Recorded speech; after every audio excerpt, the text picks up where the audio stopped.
नमस्कार। आज मैं आपको एक पिशाचनी के प्रेम की कहानी सुनाने जा रहा हूँ। ये कहानी दक्षिण भारत में काफ़ी ज़्यादा प्रसिद्ध है। वहाँ कह सकते हैं कि एक दंत कथा के रूप में वहाँ जानी जाती है और लोगों को इस पर पूरा भरोसा है। जहाँ पर एक जिन पिशाचनी के प्रेम में पागल हो गया था। वो सारे काम करने के लिए तैयार था उस पिशाचनी के लिए। तो ये कहानी तेलंगाना की है। पहले वो आंध्रा होता था, अब वो तेलंगाना है। तेलंगाना में एक गांव पड़ता है जमलापुरम, जहाँ की आबादी रही होगी 400-500। काफ़ी छोटा गांव था। वहाँ पर एक शमशान भी था, कब्रिस्तान भी था। अक्सर ही साथ में होते हैं और दोनों समुदाय के लोग वहाँ रहते थे। ये कहानी 70 के दशक की बताई जाती है। काफ़ी पुरानी कहानी है, इसलिए लोगों को कई बार भरोसा नहीं होता। लोगों को लगता है ये किताबी बातें हो सकती हैं या उस वक्त की जैसी भी कहानी हो। तो ये बात तब की है। तो वहाँ एक तांत्रिक रहा करता था जो कि शमशान के पास रहा करता था। वहाँ पर एक खंडहर था। गांव के लोग उसको खाने पीने की चीज़ें दे दिया करते थे, वही खा पी के वो काम चलाया करता था। तो तांत्रिक था, तो उसके पास तमाम तरह के भूत प्रेत जैसी चीज़ें होती थी। तो ऐसे में उसने एक पिशाचनी को अपने वश में कर रखा था। पिशाचनी आप जानते होंगे, पिशाचनी वो होती है जो लोगों का खून पीती है। एक प्रकार की चुड़ैल जैसी होती है, पर ये खून पीती है। इसका काम खून पीना होता है। इसके बड़े बड़े दांत होते हैं, ऐसा माना जाता है। तो बाबा जो था, तांत्रिक बाबा, वो वहाँ पर जो मुर्दे आते थे कब्रिस्तान में, शमशान और कब्रिस्तान अगल बगल था, तो वहाँ जो मुर्दे आते थे तो उन मुर्दों के शरीर का खून उस पिशाचनी को पीने के लिए देता था। और ऐसा करके उसने पिशाचनी को अपने वश में कर रखा था। तो होता यह है कि बाबा का ये काम तो चल रहा होता है। आसपास के लोग झाड़ फूंक करा रहे होते हैं, समय समय पर चीज़ें करा रहे होते हैं, और पिशाचनी बाबा जो पाले होता है उससे तमाम तरह के काम करा रहा होता है। किसी को अगर साया है, किसी को प्रेत बाधा है, किसी को भूत है, तो इन सब चीज़ों में वो पिशाचनी उसकी मदद करती थी। अदृश्य आत्माओं से बात करती थी और बाबा का काम चलाती थी। सीधे शब्दों में कहा जाए तो वो बाबा की हेल्प करने वाली हेल्पर थी, और बाबा बदले में उससे सैलरी के तौर पर खून देता था जो कब्रिस्तान में आया करते थे मुर्दे। कई बार ऐसा होता था कि गांव में ऐसी घटनाएं हो जाती थी जहां किसी का खून चूस लिया गया, मृत शरीर मिला है, तो शंका लोग बाबा पर ही करते थे कि बाबा ने ही कुछ करा होगा। हालांकि सच्चाई इस पर भी ये थी कि बाबा यही कराते थे कि वाकई में पिशाचनी अधिक भूखी या प्यासी है, तो किसी न किसी आदमी की हत्या करने की इजाज़त उसे बाबा दे देता था। तो ऐसा काम चलता रहा, कई वर्षों तक चलता रहा। लेकिन हुआ ये कि बाबा को, सभी को होता है कि हमें और आगे बढ़ना है, इस क्षेत्र में और आगे बढ़ना है। तो बाबा ने जिन के बारे में सुन रखा था। जिन के बारे में आप भी जानते होंगे। इस्लाम में मान्यता है कि जो इंसान और फरिश्ते के बीच के लोग होते हैं वो जिन कहलाते हैं। माना जाता है कि अल्लाह ने इन्हें आग से बनाया था। ये इंसान का रूप रख लेते हैं और ये कई बार गुलाम होते हैं। आपने कथाएं सुनी होंगी, चिराग वाली कथाएं भी सुनी होंगी, जिन निकलता है चिराग से। ऐसे ही माना जाता है कि जिन हम लोगों के आसपास भी घूमते रहते हैं, वो इंसानी रूप में घूमते रहते हैं। जिन्नात के बारे में आपने तमाम तरह की बातें सुनी होंगी। और दूसरा ये कहा जाता है कि ये सूर्य से डरते हैं। मतलब जब धूप आती है, क्योंकि ये स्वयं आग से बने होते हैं, लेकिन माना जाता है कि जब धूप आती है उस वक्त ये नहीं दिखाई देते।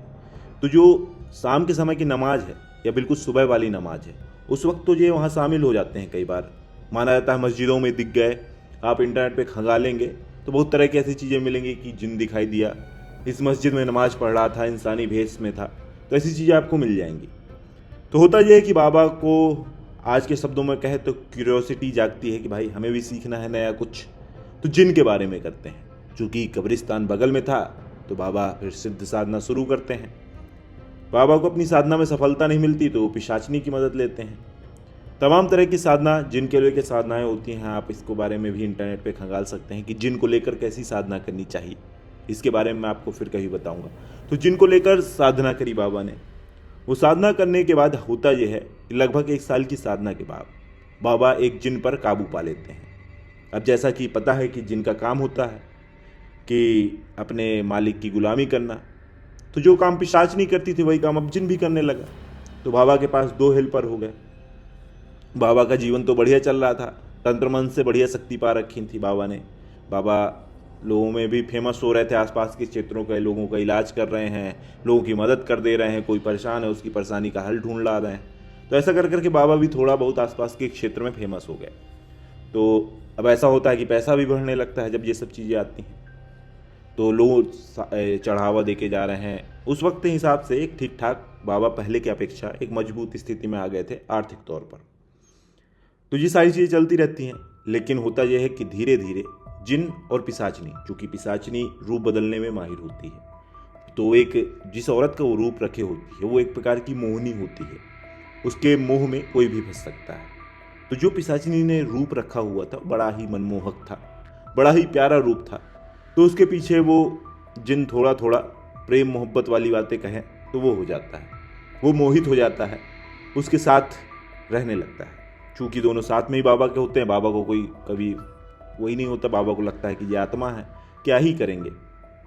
लेकिन धीरे धीरे जिन उस पिशाचनी के मुंह में फंसता जाता है। तो होता यह है कि पिशाचनी खून मांगती है, तो जिन खून तो ला के देता था, साथ ही पिशाचनी जो कि मनमोहक रूप रखे हुए थी तो उसके साथ संबंध आदि बनाने का प्रयास करता है। कुल मिला के आसपास रहकर ये लोग एक दूसरे को संतुष्ट कर रहे होते थे। तो ये संतुष्टि वाला मामला जब चलने लगा, प्रेम बढ़ने लगा, तो जिनके अंदर फिर आया कि जब तक इस बाबा के गुलाम है तब तक तो कुछ भी नहीं संभव होने वाला, लेकिन वो उस बाबा का गुलाम है तो इसलिए वो ऐसा कोई काम कर ही नहीं सकता, वरना अल्लाह उसे माफ़ नहीं करेगा, वरना उसे जला दिया जाएगा। तो क्या करे? तो वो धीरे धीरे जब बात होती है इन लोगों के बीच, तो वो पिशाचनी से कहता है कि बाबा को मार दो। अब पिशाचनी स्वयं गुलाम थी, वो कैसे मार सकती है? तो वो कहता है कि बाबा के पास एक अंगूठी है, जैसे चिराग वाली कहानी आपने सुनी होगी, वैसे ही बाबा उस अंगूठी की वजह से उस पर काबू करे रहता है। तो कहता है या फिर ये अंगूठी मुझे लाकर दे दो, चूंकि ये करना तो पिशाचनी के वश में था, तो ये पिशाचनी कर सकती थी। लेकिन सीधे सीधे जाके बाबा से भिड़ना, क्योंकि बाबा ने तो दोनों पे कंट्रोल पा रखा था, तो उस बाबा से लड़ाई करने की इन दोनों के अंदर क्षमता नहीं थी। और एक प्रकार से ये अपने बंधनों से भी बंधे हुए थे, क्योंकि ये उसके गुलाम थे और आत्माएं अपना वचन निभाती। कोई इंसान नहीं जो पलट जाए अपनी बातों से, उन्हें अपनी बातों पर बंधा होना होता है, क्योंकि वो उस लोक में ही जी रहे होते हैं। तो ये लोग प्लान बनाते हैं। प्लान कहा जाए तो पहले ये होता है कि बाबा का धीरे धीरे खून चूसेंगे, बाबा मर जाएगा, हम लोग मुक्त। ये प्लान भी सही है, हालांकि इसमें वक्त लगता। तो पिशाचनी बाबा का धीरे धीरे खून चूसना शुरू करती है। 2 महीने निकल जाते हैं, लेकिन बाबा के शरीर पे कोई खास फर्क नहीं पड़ रहा होता है। तो फिर वो अपने खून चूसने की मात्रा को बढ़ाती है। तो ऐसा करते करते 7-8 महीने निकल जाते हैं। लेकिन बाबा थोड़ा सा अस्वस्थ जब महसूस करते हैं तो उन्हें शंका होती कि मैं खा रहा हूँ, पी रहा हूँ, पूजा पाठ मेरी चल ही रही है, तंत्र साधना मैं कर ही रहा हूँ, तो मैं कमज़ोर कैसे हो रहा हूँ? चूँकि इन दोनों के साथ वो काफ़ी वर्षों से थे, तो उन्हें कभी शंका भी नहीं हुई कि यही लोग कुछ कर रहे होंगे मेरे साथ। और ये दोनों प्रेम में बढ़िया पागल। तो पिशाचनी ने धीरे धीरे अपने मात्रा बढ़ाने के साथ साथ एक दिन सोचा कि बाबा को निपटा ही देते हैं। तो उसने खून चूसना, जैसे ही बाबा सोया उसने खून चूसना शुरू किया। अब हुआ ये कि बाबा जग गए, बाबा को समझ आ गया, बाबा ने पकड़ लिया। तो पूछा कि आखिर क्यों ऐसा कर रही हो? तो नहीं बताया।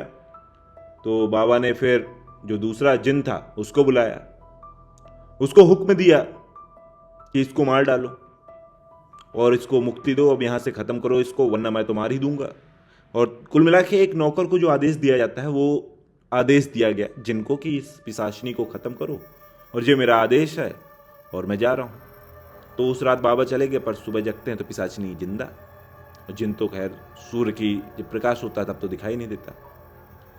तो होता यह है कि बाबा फिर पिशाचनी को खुद ही निपटा देते, क्योंकि उन्हें पता होता है कि ये अगर रही जिंदा तो ये मुझे मार ही देगी।